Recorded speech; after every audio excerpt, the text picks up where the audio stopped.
famous movie monster. I mean, I'm sure you can debate that, but he is he's up there.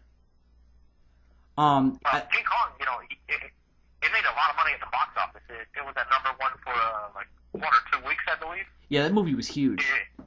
Yeah. I'm sure Godzilla will do equally as much as good at the box office as either King Kong or even Rise of the Planet of the Apes did. That film was, based on a franchise from the '60s, and it did fairly well at the box office. I mean, 2 weeks at number one, that's impressive. I did not expect that. No, neither did I. I thought that movie was gonna bomb, and that was a good movie too. I love that. Yeah, it was. I liked it too. I wish the same thing for Godzilla. Yeah. I think at this point, though, with all the people who are interested in making all these videos, like me and you, I think at this point the movie has garnered up enough interest on YouTube that it'll do money. I mean, aside from the fact that there hasn't even been an ounce of advertising yet, so the movie's definitely going to do money. I think the question now is, will it do enough money to kind of bring back not only Godzilla but all these other giant monster movies? I mean, I've heard people who say that they want an American Gamera movie. After Legendary's plans with Godzilla. I mean, I'm not really a Gamera fan, so I really could care less, but I mean, that certainly says something if Godzilla was a success enough to bring a monster like that back to the big screen. Yeah. Well, a Gamera film, an American Gamera film, as a matter of fact, I think that's too far away. I mean, the company that owns Gamera at the moment, they haven't made a single Gamera film since 1999, and it's been nearly almost 12 years. Well, they made except for Gamera the Brave. I mean, yeah. But I really can't count that as a Gamera film because. No, it's Gamera's son. It's more like Son of Gamera. Yeah. I mean, I've never seen it, but I've seen a lot of summations of it. I cannot find it in any DVD store. I mean, I go to a local FYE which has every Godzilla movie you can think of. And they don't have one Gamera movie that comes after Super Monster, which I also haven't seen. They have nothing. And my favorite Gamera movie is Guardian of the Universe, and I haven't seen that in years because I can't find them on DVD. Well, I don't know if you have a Blu-ray player, but the Heisei Gamera series is coming out on Blu-ray in a box set on September 27th. Oh, really? I gotta get that. I have a PS3, so I can watch those.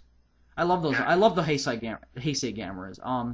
The Showa ones, to me, I mean, I know there's always a place for that kind of cheesiness that those kind of monster movies can bring, but it just seemed to me like they were trying to build up to what the numbers that Godzilla was doing back then.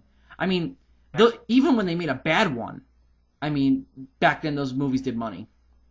Yeah, it truly was the golden age of monster films. Absolutely. It has such a huge effect on not only Japan but the world. Yeah. Foreign marketing films, they were trying to compete with Japan. They had the British Gorgo, they had the Korean Godzilla, Young Gary. Yeah. And they had another British monster called Reptilicus. I haven't seen. Which was a horrible film. I've never seen that. It's really fake. Like, I'm talking about the monster. Yeah, I've seen a video of it. So, I'm interested in it. I mean, I'd love to do it on ZMMR. That'd be fun. Right. But now, you're going. Not neglect what Legendary will bring to the table. I really hope that at this thing that they're holding or hosting in October, they'll give some more detail about Godzilla, where it is right now, what are they doing right now, and what have they keeping from us since the announcement of David S. Goyer and Garrett Edwards. By now, I thought they were further ahead into development, but it turns out they're still in the early stages. Yeah, I mean, I'm sure they're not going to dedicate any kind of, like, you know, I mean, they have the director, and they have the writer, and they have the producers, but they don't have any, like, yeah. I think that once that little hosting thing comes around, I think then they'll start to look for cast members, especially. Right. One question I wanted to ask you earlier that I kind of forgot, that's more connected to the design thing, because we've basically done everything about this movie, so back to the design thing for a sec. What company, like, do you want to see design the design? like Weta, Stan Winston, what is it called? His studio, Wonder Studios, I think it's called. So what studio would you like to see design the Godzilla look? Um, I would want the Stan Winston Studios to do it. Mm-hmm. I mean, after Industrial Light and Magic, they turned down to do Godzilla back in the 90s for the American film. Stan Winston Studios decided to do it. Yeah. I heard that they were big fans of Godzilla and they wanted to take a crack at it. So, yeah. Of course, with the great Stan Winston gone, he's not there to guide them, but there's still fanboys right there with that company who are very good Godzilla fans, and I would like to see how they would recreate Godzilla's design for this age. I even think that if they just took his original sculpture of Godzilla that you see in his shop and just put it into the new film, I think it'd look great. I mean, that design was amazing. The Stan Winston design? Yeah.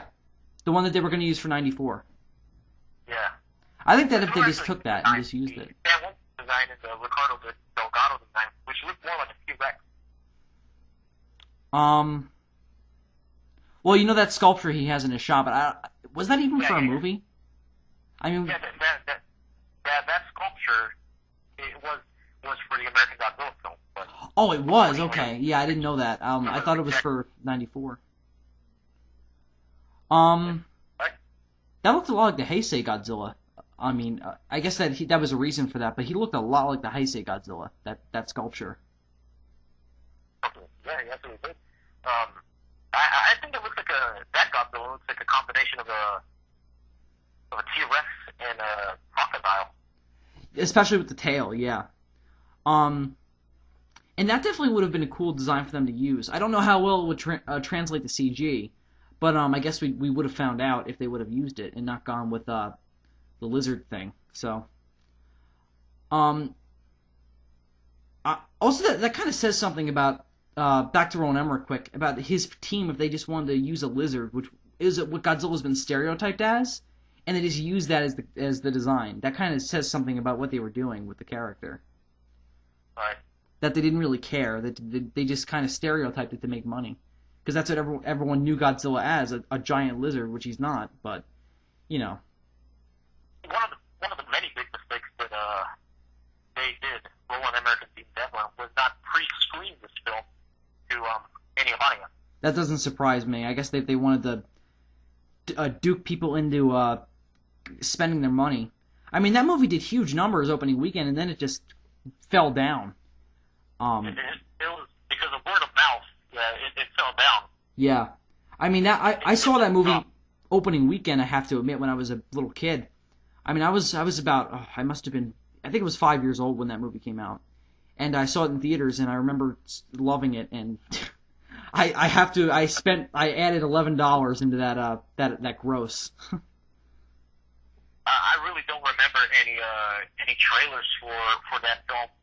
I remember seeing the TV spots for the VHS and DVD release. That was my first exposure to the American Godzilla film, not Godzilla in general, but the American film. That's how I found out about it through a certain TV spot for the DVD, which was released, I believe, a week or two earlier. So I guess I was kind of late on that.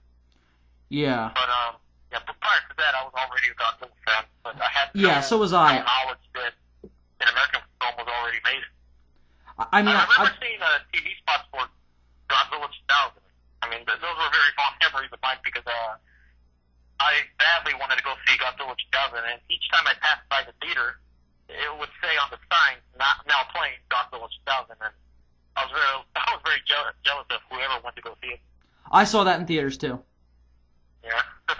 Oh, that was an experience, I'll tell you. The thing is that a lot of people were first exposed to, a lot of my YouTube friends were exposed to Godzilla through 98, and the animated series too. I actually was kind of lucky in that my mom was a Godzilla fan long before 98, and I saw King Kong vs. Godzilla on an old VHS tape, and that's how I first got exposed to the character. And the thing is that I didn't see a lot of them before 98, and then once 2000 came out, they started to release a lot of them on VHS again and DVD. So I was able to see more of them. Right. Godzilla versus Gigan. And even though that film has more talking than monsters, it really just, activated my imagination because Yeah. when I was a little kid, I was obsessed with dinosaurs. And on the front cover, seeing this dinosaur-like creature, Godzilla, spitting fire on this what looked like a mechanical bird, it just really interested me. And after I saw it, seeing this tag team match between Godzilla and Gearus and Gigan and King Ghidorah, it just, I was hooked on. And I went to the video store, and I had no idea that this character Godzilla was a series, and they had this line of Godzilla VHSs. Yeah. And I thought I was like in heaven because the line for the shelves for these Godzilla tapes were long. I mean, really long. Yeah. The films were never ending. And the second film that I saw, my second Godzilla film was Godzilla vs. Biollante. Yeah. That was one of my first ones too. I love that one. What I saw Godzilla vs. Gigan at a very young age as well. I mean, it wasn't my first, but it was up there. I mean, it was pretty close. And I remember really loving it. And then I saw it again recently after seeing did you watch James Rolfe's Godzillathon?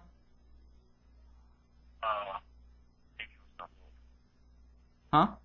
Oh, the Cinemaster one? Yeah. Oh yeah, I've seen him. He did a really bad review of Godzilla vs. Gigan. And I went to FYE because I'm trying to get all of them on DVD, so even the bad ones. So I bought it, and I'm like, I'm like, it's not gonna hold up. And then I went home and watched it. I'm like, it's not nearly as bad as he says it was. I mean, it's slow, but I mean, the human characters are kind of funny. I think. I mean, I thought that he said it was a little more bad than it actually was. I mean, it's not a masterpiece, but it's an entertaining monster mash, for sure. Right. There are some certain Godzilla films that even the ones that some would consider bad would eventually get good reviews from critics. I remember reading on some website that Godzilla vs. Megalon got a good review from the New York Post. So and did the same I. critic who reviewed Megalon gave a bad review to Ghidorah, the three-headed monster, which is probably much more stronger than Megalon in terms of story and films and characters. Yeah, that's the one that doesn't hold up for me. I think the review he did for that was very fair. That movie was shot in 3 weeks with a lot of stock footage and a Godzilla suit that was falling apart. And it just when I watch that movie, it just feels so like put together really fast. And I know there are a lot of people who kind of have a cult following for it, and it's kind of entertaining to watch, but it's really kind of hard to watch it in comparison to the earlier Showa stuff by Ishiro Honda, like Ghidorah, Rodan, Godzilla vs. Mothra, and it doesn't hold up against those. But if you watch it on your own, I'll watch it just like without any context. It's not a bad monster flick. I think we're drawing a little bit from the legendary picture stuff. Yeah, we're going off on a little bit of a tangent here. Going off track. We could do this like a retrospective on all the different eras some other time. So what do you say we wrap this thing up? Alright. So basically, where we're gonna come down on this is, we want a badass looking, traditional looking Godzilla that's simple yet is also very fresh. Right. But just the Godzilla that's, obviously that speaks out. All right, this is Godzilla. This is Godzilla we grew up to know and love, but it's still new. It's still original. Yeah. Like we don't want a reinvention like Roland Emmerich did. We want an update.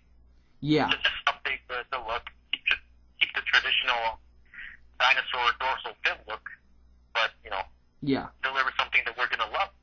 Yeah. Much like what they did with the Superman in the new film Man of Steel. I don't know if you've seen the new suit. Yeah, it looks fantastic. It looks like the Christopher Reeve Superman, but it's very updated. Yeah, they're trying on his waist that they added. Yeah. Some type of took away the red belt, the red underwear, Yeah. which I'm kind of disappointed about. Well, they did that because that's what he looks like in the comics right now. There was a lawsuit by the original makers of Superman, and they had to take away the red underwear because that was part of the original costume in Action Comics #1. So the new movie was trying to draw from what Superman looks like in the comics right now. Oh, I did not know that. Yeah, I'm reading. They just did a DC reboot recently, and I'm reading the new Action Comics. It's pretty good. I mean, I don't like the new Superman costume. It looks better in the movie than it does in the comics. Problem is that I have the same problem with the new Superman suit as I do for the Batman suit from the Christopher Nolan Batman films. There's too much going on it, and you can't see the symbol in the comics. I mean, like there's too much going on in the costume. Yeah, I see what you mean. Yeah. So I'm gonna go ahead and end it. Really great talking to you, dude. Yeah, you too. So we'll definitely do something like this another time. That's really all we have to say. Thanks a lot for watching. I'm Zazubaar. GORIZARD. Signing out.